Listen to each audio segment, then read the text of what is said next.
Mark, how are you doing? I'm good. How are you, Mike? Great, great. Mark, just maybe to kick us off, tell everybody who you are and what you do. Where are you in the world? Sure. Mark Lewis, founder of Natalico Commerce. We're a e-commerce agency specializing in working with mid-market merchants, predominantly on Shopify, Magento, and BigCommerce. Currently, Mark, I'm in New York City, you're in New but York City. You're yeah, you're every time I talk to you, you're somewhere else. You're like the traveling gnome, and every time it's like boom, boom, boom, boom, here and there. every other Mark, didn't I weekend. see you post on LinkedIn that you were like the number one Shopify agency? Did you was uh, that or was that a gaming thing you did? According to ChatGPT, I'm not sure if it was slightly biased, but we were just having a conversation, and it ranked us as number one. Number So, one. yeah, By chance, did you coincidence. use any strategies to get number one ranking on Shopify besides making your customers awesome? Um, ChatGPT is highly suggestive, so I feel like it might have read into some of our previous chats that it realized that we might want to be the top Shopify agency. Um, but I mean that's interesting, and I think even relevant to the topic today of what makes the AIs and the LLMs like pick you and rank you as top, or if you do a query for top Shopify agencies, like what's it referencing? It's been an interesting journey for us to see us in the rankings, and then especially our clients, because it definitely features e-commerce products in a very predominant way. We can see these new tiles, and it's very very like user friendly now, and a lot of people are shopping just through the LLMs. You know, Mark, fun fact, I'm here in our office in San Francisco, and when Mark is not traveling the globe, he lives at least part of the year just a few blocks from our office. And I think we went for a walk and a chat earlier in the year, and we were talking obviously about our favorite topics of commerce, AI, and all things San Francisco. And it was, and we kind of play the year into this topic, and we were thinking about at that time was I think getting ready for NRF, um, and then we saw kind of like retailers and brands, merchants, kind of thoughts on NRF about AI, and then kind of the progression through the year. Um, I've been surprised by conversations at NRF. Every AI was as always the big buzz, right? But I saw a ton of like skepticism um, about how AI would be used. Is it real? The technology, the impact. It wasn't being talked much about as a buying channel. It was mostly about from the tech perspective of what it could automate for my business, and do I even trust it? And I think mid-year, by the time we got to Vegas for Shop Talk, the conversation started to change. There was much more interest. We were seeing people lean in more. And by the summer at Commerce Next in New York, um, the gear kind of flipped. It was like, hold it, we need to pay attention. I'm behind the curve. And I don't know, Mark, what's your perspective in this year? You talked to tons of companies. You're all over. While I was joking a little bit about your chat GPT, you have consistently been ranked as the top kind of one of influential thought leaders like, from a technology perspective in ecom and Shopify. So you must have this conversation on repeat. What are you hearing, particularly through that arc of the last year? Yeah, what I've seen over the last year is kind of a transition from people thinking about using AI as a company. E-commerce companies have used AI forever, product recommendations, customer lifetime value, that kind of thing, to being more used by AI. And what I mean by that is the LLMs are almost replacing search engines from like a content discovery perspective. Um, and so when customers are searching for, a new bicycle, a new jump rope, whatever, now they're going to ChatGPT or Perplexity or Claude instead of going straight to Google. And even if they go to Google, a lot of times Google has their Gemini AI search results on the top. And what retailers have realized is that their organic search traffic from Google is going down. Like customer behavior is changing. People are using the LLMs much more to find the products, and some of them that have like strategically placed themselves in the AI's algorithms. They are saying, okay, like we're just seeing it shift from Google to the AI.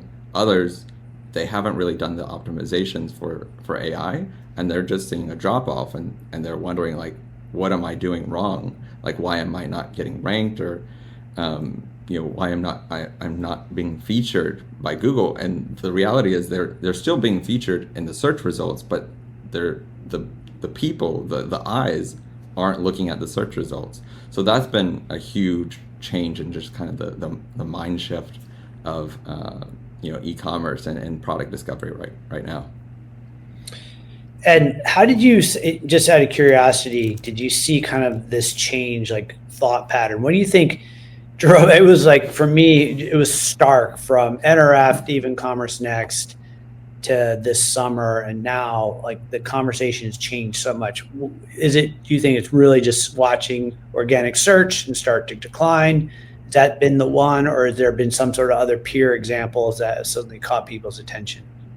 I think it's really just the statistics and what they see in analytics. It's just the decline is pretty steady, and I think it's getting steeper and steeper.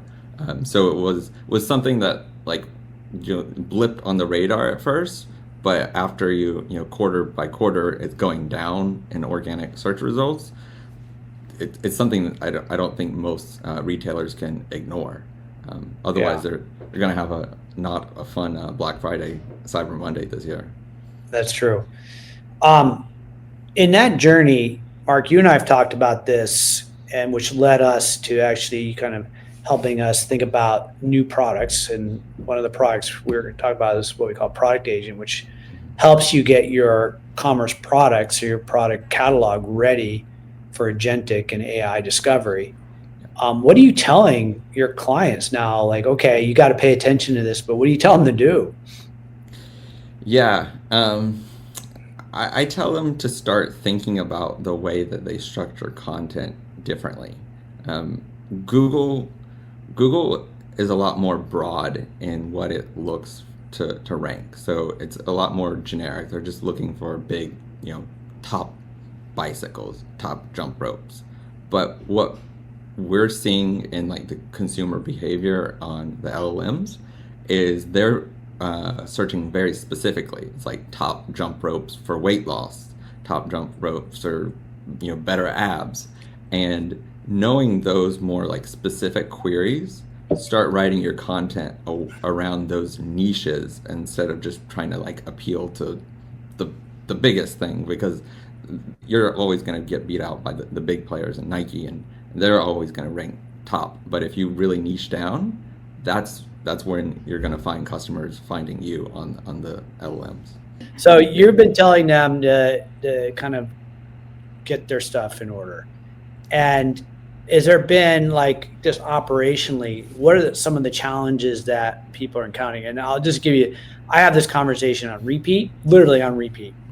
And one of the things that comes back to me pretty consistently is we just don't have the cycles. We are so busy, which I understand. Everybody's pretty overloaded, getting ready with this initiative, or there's a promotion we're doing, or there's a show, or getting ready for holiday. Yet another thing that we have to deal with, Mhm. and it's kind of an interesting conundrum, because in macro, it's still relatively small channel Yeah. on what's happening through there.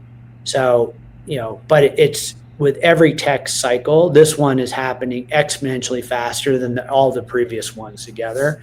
Yep. And it's sneaking up on everybody. Again, that conversation from NRF to, let's just say now, the thought and headspace is like completely different than it was 8 months ago or 9 months ago now. Yeah, I think it's more of a defensive strategy at this point, where people were ignoring it and now they can't ignore it, but they also don't exactly know what to do about it. Yeah. So people are kind of scrambling, and they're wondering like whose responsibility is it even? And I think it's mostly like content teams really need to understand how the LLMs work and think so that they structure their content in a way that's like more consumable by ChatGPT versus Google, which Google has had its algorithms for a long time, and there's a whole SEO industry around it. There's now a GEO or generative AI uh, optimization industry kind of springing up, which is definitely like a fork of SEO, but with some changes for sure. So this is where when you and I were talking and saying, how can we help our prospective customers in this area, Yeah. and which led Fabric to work on this product we call on top of our platform called Product Agent. And the whole idea was we understand there's kind of multiple elements to this. One element is, hey, is my brand visible inside of AI? And there's quite a few techniques, and I think you can take some spin off of it's a there are companies mostly SEO companies helping there, but in commerce the brand's important obviously, but it's really your product, and it's the PDP is the king, right? Because the PDP has the data, but the PDP was built for people to consume. We spent years honing the structure of the PDP to make it readable and path to purchase really fast, and give you just what you need and not overwhelm. And the AI cares less. It wants data, lots and lots of data, and that's where we've honed in on. And Mark, you had a chance. We gave you an early preview of the product agent, and it was kind of has like three kind of steps to it. It kind of gives you a benchmarking of how your products and brand are showing up across the AI landscape, whether it's OpenAI or Perplexity and whatnot. Yeah. Second, then it guides you to what's going on in your products. And third is then kind of helps you take action on those. And if you think about that structure and you think about your customers and guiding them, you know, in each step, like, is there things that have you seen even work or not work to help jumpstart? Yeah, and playing around with the agent, which is a super cool tool. What I've really seen is the specificity of like product descriptions, and I like how the tool structures the data in terms of like having different schemas and attributes. Maybe I'm getting a little too technical, but like making sure that it says color black, size medium for like age children, those kind of things. You can have in your product description, and it might be able to infer a lot of that stuff. But the more like explicit you're able to make it, the better. Like the specific queries that like I was talking about just a couple minutes ago of best bicycle for kids 8 to 10. If you have that data structured in there in a very like consumable way for the LLM, it's going to be much more likely to reference your product versus a product that just has like a big long just description that's more targeted for humans. And so that's been a pretty big, I think, game changer, and just I think looking at the product page from a different perspective, and less of a human consumable and more of like these agents, these robots essentially trying to like make sense of your product page. You really have to think about it in a much more structured manner versus just putting the text on the page.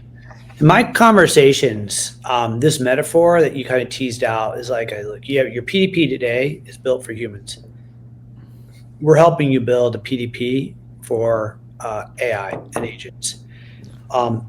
There's we don't change the way the PDP for humans looks, but there is a whole surface of data, surface area data that we've made available to the AI agents that help AI make sense of what your products are and properly present them. Because AI loves context, right? You just described, it's a really long prompt. Yep. I'm going to go to a wedding. I need a dress that matches this. It's going to be the East Coast. It's going to be the fall. It's got to be comfortable. It matches this theme. Like, that's a great set of context.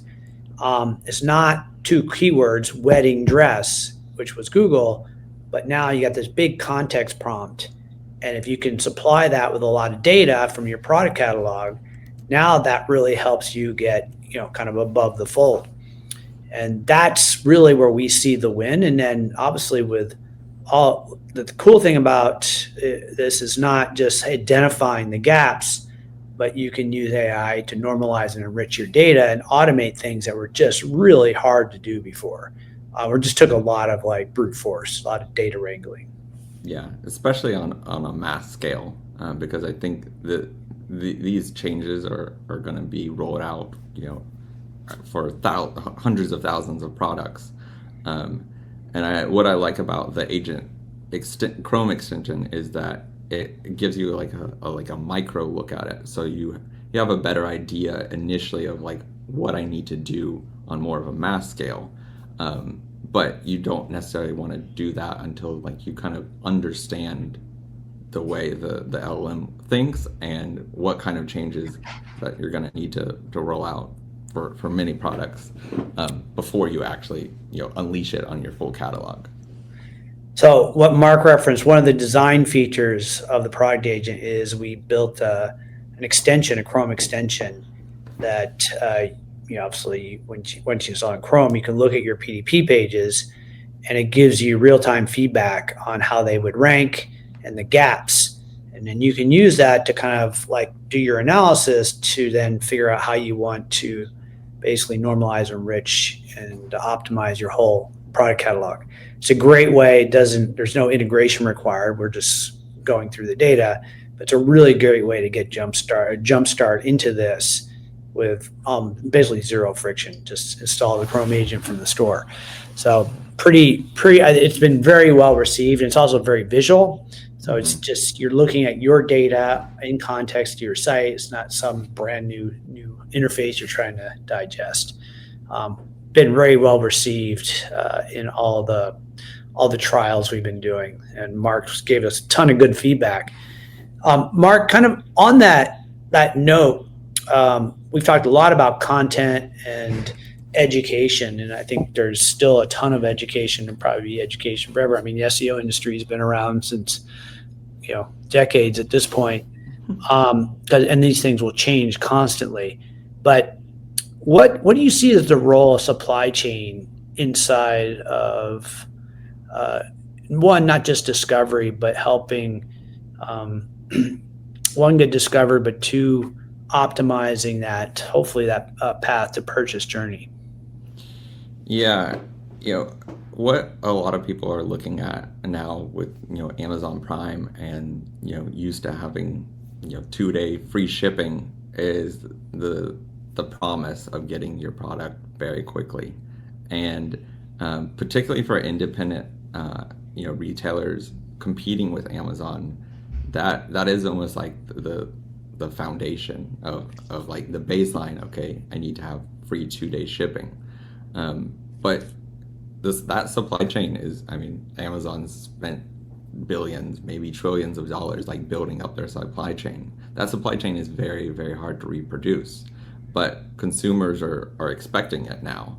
And so whatever you can do to create that same kind of a promise of fast delivery and actually fulfilling on that promise, that's pretty huge. And we're seeing the agents also prioritize that kind of thing, and because to be frank, a lot of times now they're linking to Amazon because they know that that's what the consumers want. So if you can emulate that promise and actually fulfill that promise, it's a huge win for being able to kind of compete with the Amazon. And that's I think the other big learning is it's one thing to get discovered, two, to get ranked in that discovery by AI so that your product is now front and center. So that's big win on the content, providing the context that's needed. The third part, though, is we know is it's about availability. Is it available to buy? And that's back to this promise. So is the inventory there? What's the estimated delivery date? What's my return policy? What's my warranty? All that wraps into this promise, and that's kind of the follow-on set of agents that we have been working on. So that the first step was making sure our customers' products are getting discovered and are positioned pole position. The second is, are they available, and how do we make sure your inventory, estimated delivery dates, and your full promise is available? And then, that those two pieces are what is going to get you in the right position. And I think this is a really interesting time, particularly for brands, merchants that maybe had their voice drowned out or didn't have the dollars for advertising and whatnot, organically, to kind of really get a jump in this space because it's brand new. You don't have to pay. Advertising is not required yet. So here's a chance to really lean in on this channel, which is really growing quickly. The curve is just unbelievable. So I think as we learn, but these two elements are clearly this combination of the promise and what am I selling, getting it in context, is currently really how we've been leaning in. Yeah, I think it's really a new, like a green field of discovery for people and the way that they're shopping. It's becoming a very, very important buying channel, and I think at this point retailers can't ignore it, and particularly with the holiday season coming up, as I alluded to, if retailers go into the holiday season continuing to put their head in the sand and say like, oh, we'll figure it out later, I think that a different outcome than they were expecting, because it's a new world right now, and AI and LLMs are changing consumer behavior at a very, very fast pace. And I read an article the other day, over 50% of adults in the US use ChatGPT on a daily basis. So if you're ignoring that, I think you're missing a big part of a culture shift for sure. That's a good point, Mark. So fast forward, let's do a little prediction round. We are either pre or post NRF. We're going for a coffee here in San Francisco in your favorite spot down the street. Fast forward, what's your prediction through the end of the year? What's going to happen in the world of commerce and retail? I think we're going to have a very strong Q4, but as I noted, I think the winners and losers are going to shift a little bit, and I think that it's going to become more and more of an arms race next year. Of everyone at least knows they can't ignore this after Q4. But then it's going to be the competition of like, okay, how do I rank higher than my competition? So I think next year is going to be interesting with all the retailers like vying for the attention of ChatGPT and Perplexity, and I think buying itself in the platforms is very, very soon around the corner. And so we could see even like a traffic shift where they're not even going to the website to check out; they're able to check out directly, and then the ChatGPT or Perplexity or Claude. So it's going to be interesting. I like that. So we're going to have probably some new winners and losers, and I think as we dust off the results from holiday, probably a huge sense of urgency about how everybody really taps into this new channel to get into pole position for the rest of the next year. And I don't know when, but it's coming really quickly. Is the ability to purchase inside of a different AI search that's coming very quickly, and that's also going to really change the consumer behavior and pattern. So we got a lot of shifting pieces going on. But if we know anything, it still starts with the first thing is you got to get discovered. You got to get your product data in order to make sure it's discovered. And it's the first step. Well, Mark, as always, it's great catching up. Look forward to seeing you in person soon at either in the neighborhood or at a conference near us or on the next call. Thank you for the time today. Yeah, thank you for having me.